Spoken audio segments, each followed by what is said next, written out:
来看今仔9月初3军人节，总统赖清德早起主持首届公历殉职人员的典礼，向国民革命烈士的灵位来致敬。总统伫面册发文强调讲，台湾人民爱和平，是要提倡来纪念和平。外代嘛解读讲，总统是回应对华阅兵。亲民党的主席宋楚瑜今仔嘛去中正纪念堂，向国军胜利来致敬。宋楚瑜是强调讲，着爱珍惜和平。伊认为讲，中国未用武力来解决两岸问题。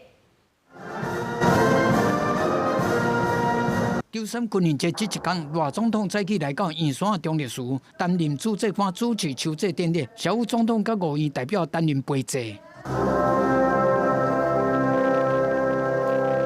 伫走国歌的时阵，徛后边的立法院长韩国瑜喙形明显，赖小两个人是比较较斯文优雅。了后献花恭读祭文，总统带众人行三鞠躬礼，最后是向烈士遗族代表致意。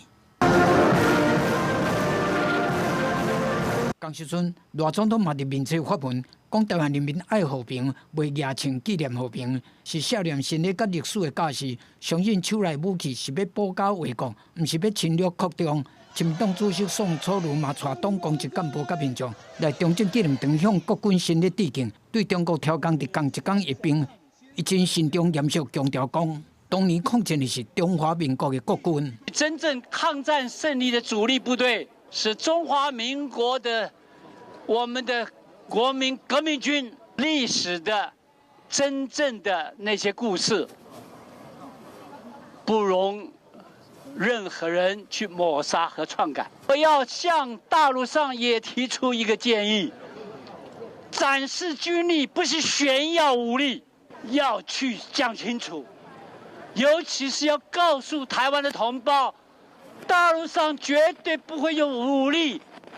来解决两岸的问题。陆军司令部嘛伫军人节前前推出形象影片，新变变的陆军展现 M1A2T 战车海马斯多空火箭的训练画面。